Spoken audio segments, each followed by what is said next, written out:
아합이 엘리야가 행한 모든 일과 그가 어떻게 모든 선지자를 칼로 죽였는지를 이세벨에게 말하니 이세벨이 사신을 엘리야에게 보내어 이르되 내가 내일 이맘때에는 반드시 네 생명을 저 사람들 중 한 사람의 생명과 같게 하리라.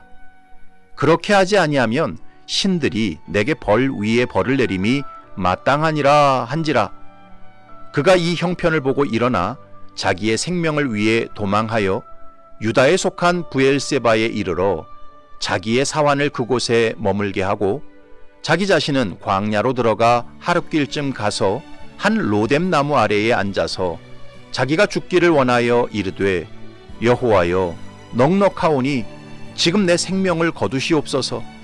나는 내 조상들보다 낫지 못하니이다 하고 로뎀 나무 아래에 누워 자더니 천사가 그를 어루만지며 그에게 이르되 일어나서 먹으라 하는지라. 본즉 머리맡에 숯불에 구운 떡과 한 병 물이 있더라.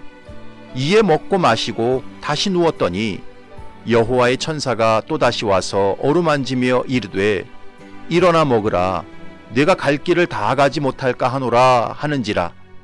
이에 일어나 먹고 마시고 그 음식물의 힘을 의지하여 40주 40야를 가서 하나님의 산 호렙에 이르니라.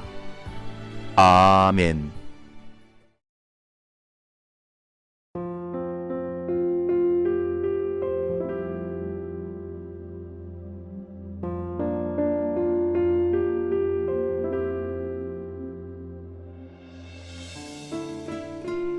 미국의 윌로우 크릭 교회를 목회하는 빌 하이벨스 목사님께서 나의 실수라는 자기 고백적인 글을 쓰신 적이 있습니다.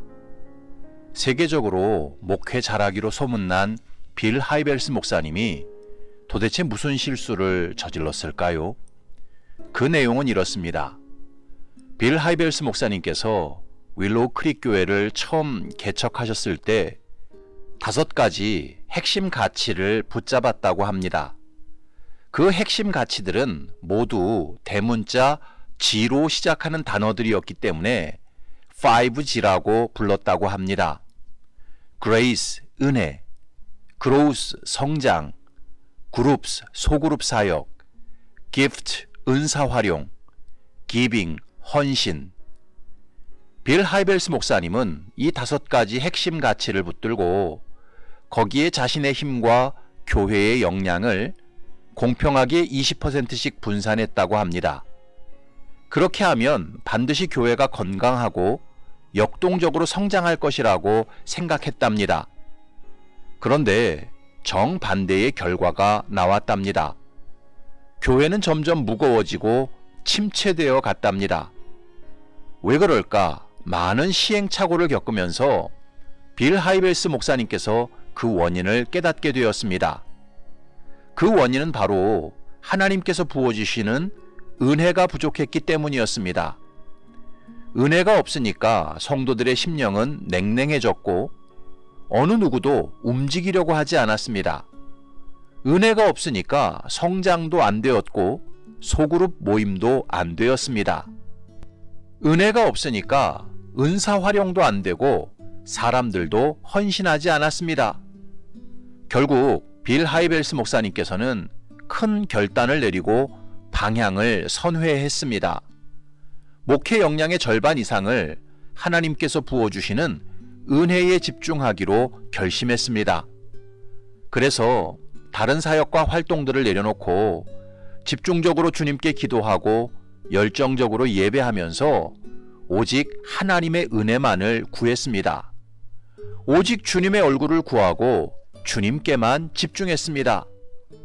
그랬더니 예배와 집회 가운데 하나님의 영광과 은혜가 부어지면서 교회가 살아나고 다른 모든 가치들도 함께 살아나기 시작했다고 합니다.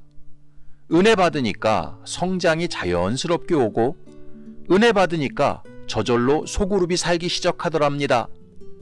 은혜 받으니까 은사가 활용되고 은혜 받으니까 사람들이 헌신하기 시작하더랍니다. 그러면서 빌 하이벨스 목사님께서 깊이 깨달은 것은 목회는 여러 가지를 붙들어야 성공하는 것이 아니라 오직 하나님의 은혜를 구하고 주님께 집중할 때에만 성공한다. 이 사실을 깨달았답니다. 여러분, 은혜가 무엇입니까? 자격 없는 자에게 베풀어 주시는 무조건적인 호의가 바로 은혜입니다. 그런데 성경을 읽어보면 창세기부터 계시록까지 범죄한 인간에게 베풀어 주시는 하나님의 은혜의 이야기로 가득합니다. 아담과 하와가 범죄했을 때 하나님께서는 그들에게 은혜를 베푸사 가죽옷을 지어 입히시고 여자의 후손이 뱀의 후손의 머리를 상하게 할 것이라고 약속하셨습니다. 가인이 동생 아벨을 쳐 죽이고 두려워할 때 하나님께서는 가인에게 은혜를 베푸사 이마에 표를 주어 누구도 그를 죽이지 못하게 하셨습니다. 인류의 죄악이 관영하고 포악이 가득했을 때 하나님께서는 노아와 그의 식구들에게 은혜를 베푸셔서 방주를 예비하게 하셨습니다. 아브라함과 이삭과 야곱과 모세와 다윗 그리고 예수 그리스도에 이르기까지 성경의 모든 사건들은 하나님께서 베푸신 은혜의 사건들입니다. 그 하나님의 은혜가 있었기 때문에 인류는 지금까지 존재할 수 있었고 영원한 속죄와 구원을 받을 수 있게 되었습니다.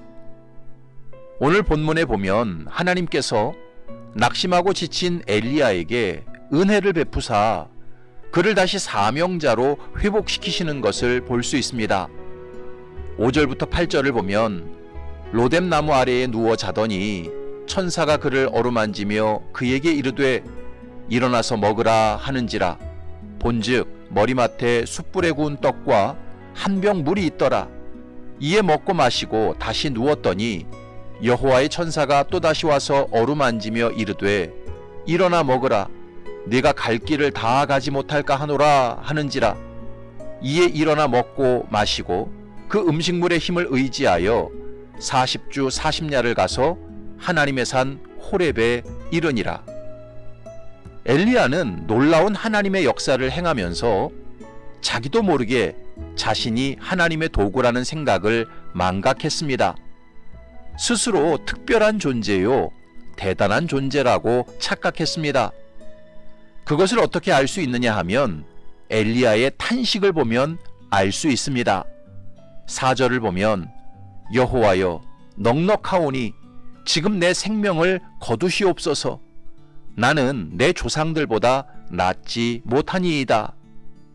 엘리야는 자기의 말에 하늘문이 닫혀 가뭄이 시작되고 자기 말에 하늘문이 열려 비가 내리고 자기 기도를 통해 하늘에서 불이 떨어지는 이적을 체험했습니다.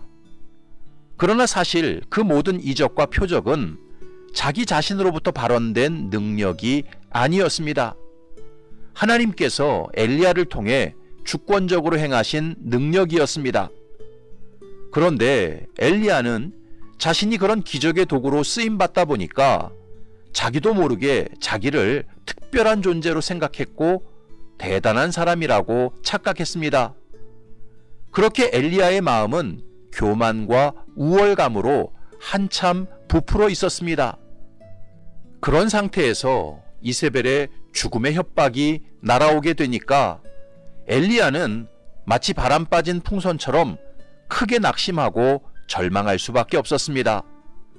그래서 광야 로뎀 나무 아래로 들어가서 자기는 조상들보다도 낫지 못한 평범한 인간이라고 고백했던 것입니다. 그러므로 엘리야의 실패와 낙심은 어찌 보면 엘리야 스스로 초래한 것이었습니다.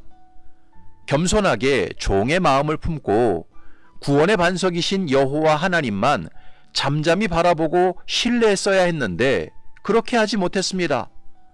도리어 높은 마음을 품고 자기 스스로 목숨을 구하려고 했습니다. 이세벨의 협박에만 주목했습니다. 그래서 낙심과 절망에 빠져 부엘세바까지 도망쳤고 광야 로뎀 나무 아래로 들어가서 죽기를 간청했던 것입니다. 따라서 광야 로뎀 나무 아래 누워있던 엘리야는 비난과 정죄를 받아야 마땅했습니다. 하지만 정반대의 일이 벌어졌습니다. 하나님께서 천사를 보내셔서 엘리야를 어루만지셨습니다. 여기 천사가 어루만졌다는 말은 엘리야의 마음을 위로하시고 그에게 힘을 북돋아 주셨다는 뜻입니다. 그리고 숯불에 구운 떡과 물을 먹고 마시게 하사 그의 허기진 배와 지친 육체를 회복시키셨습니다. 그리고 실컷 자게 만드셨습니다. 이런 일을 2번이나 반복하셨습니다. 한마디로 하나님께서는 낙심한 엘리야에게 은혜를 베푸셨습니다. 교만과 불신앙으로 실패한 자격 없는 엘리야에게 무조건적인 호의를 베푸셨습니다.